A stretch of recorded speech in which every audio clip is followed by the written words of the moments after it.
नमस्कार मित्रों। ठीक ही होंगे आप। और मित्रों, गुरुदेव से और माता जी से प्रार्थना भी करता हूँ कि आप सही रहें, तभी तो हमारा और आपका जीवन खुशमय रहेगा। मित्रों, आज का हमारा विषय है कि यदि आप कोई भी साधना करते हैं तो साधना करने के बाद परीक्षा होती है।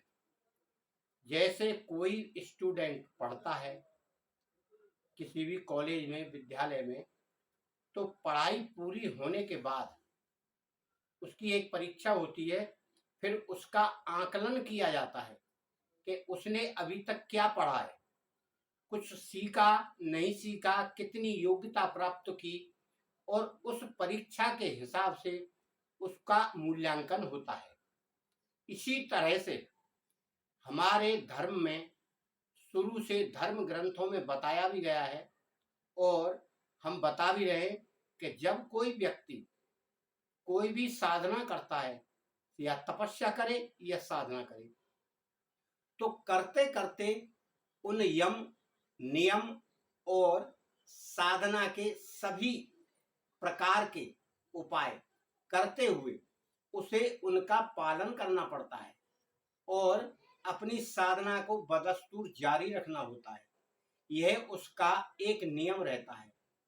तो इसी प्रकार से जब कोई साधक जब संकल्प लेकर साधना करता है, यानी कोई साधना करने से पहले उसे संकल्प लेना चाहिए, और जल हथेली पर रखकर वह बोलता है कि मैं आज से 10 माला, 5 माला या 3 माला का मंत्र जाप करूंगा, और तब तक करूंगा जब तक मेरे 1.25 लाख ना हो जाए या 5 लाख ना हो जाए। मैं आप सब देवों को, कुल देवों को और ग्राम देवता को और पितृ देवता को और स्थान देवता को साक्षी मानकर संकल्प करता हूँ, और वह जल जमीन पर डालता है जहां हम पूजा करते हैं। इस तरह से संकल्प लिया जाता है। अब आप कोई भी साधना करते होंगे, कैसे करते हैं यह तो आप जाने, पर संकल्प लेकर साधना करना चाहिए और पूरी होने पर उसका हवन करना चाहिए। तो इस प्रकार की साधना जब व्यक्ति कर लेता है या करना शुरू करता है, तो फिर उसकी बीच में भी परीक्षा हो सकती है, क्योंकि इन साधनाओं में परीक्षा का समय निश्चित नहीं है। जैसे जैसे साधक साधना करते हुए आगे बढ़ता है, तो उस दौरान या उस समय के बीच में कभी भी उसकी परीक्षा हो सकती है। और उसकी परीक्षा लेने वाला कौन होगा? उस साधक को शक्ति प्रदान करने वाले देव, या उस साधना से खुश होने वाले देव, या जिसकी आप साधना कर रहे हैं वह स्वयं उसकी परीक्षा लेने के लिए तैयार होकर परीक्षा लेता है कि यह वास्तव में साधना कर रहा है, अपने मार्ग से विचलित तो नहीं होगा। इस कारण से वह साधक अगर विचलित होता है तो उसकी साधना पूर्ण नहीं मानी जाती और वह कोई शक्ति प्राप्त नहीं कर पाता। इसीलिए कोई भी साधक जब साधना करता है तो यह भली बात निश्चित करके साधना करे कि बीच में मुझे कुछ कठिनाई भी आएगी, और वह कठिनाई और परेशानी यह परीक्षा का परिणाम ज्ञात करने के लिए होती है कि आप अपने रास्ते से हट तो नहीं रहे, रुक तो नहीं रहे, अपने रास्ते से डगमगा तो नहीं रहे, आप परेशान तो नहीं हो रहे। अगर आप अपनी साधना को बदस्तूर उसी तरह चालू रखेंगे, अपने मार्ग पर अड़े रहेंगे, तो आपको वह शक्ति प्रदान कर दी जाएगी, और आपको जो पद देना है वह शक्ति आपको पद दे देगी। सिद्ध का पद दे, मुनि ऋषि का पद दे, किसी का भी दे, बहुत सारी शक्तियों की स्वामी बना दे, या आपको ये कह दे कि आप जो मांगेंगे वह मिलेगा, या हो सकता है साक्षात्कार करके आपको दर्शन दे दे। इस तरह की परीक्षाएं हुआ करती हैं। अब आपको एक छोटी सी बात बताते हैं हम कि महाराज शिवी बड़े धर्मात्मा थे, और इतने धर्मात्मा थे, धर्म कर्म हर चीज का वह ध्यान रखते हुए अपने जीवन का यापन करते थे, पूजा पाठ भी करते थे और किसी को निराश नहीं जाने देते थे। जब उसकी बहुत दिन की साधना हो गई तो देव, अग्निदेव और धर्म, जो धर्म रहता है व्यक्ति का, वह दोनों उसकी परीक्षा करने आए। तो एक ने कबूतर का बनाया रूप और एक ने बाज का बनाया।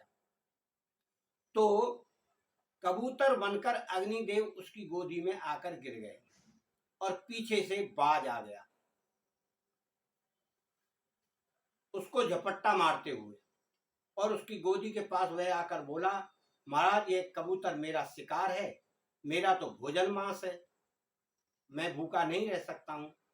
तो उसने कहा राजा ने कि जो मेरी शरण में आ गया उसकी रक्षा करना मेरा धर्म है, इसलिए मैं इसे तुम्हें नहीं सौंप सकता। तो अग्निदेव बोले कि फिर मैं क्या भूखा ही रहूं?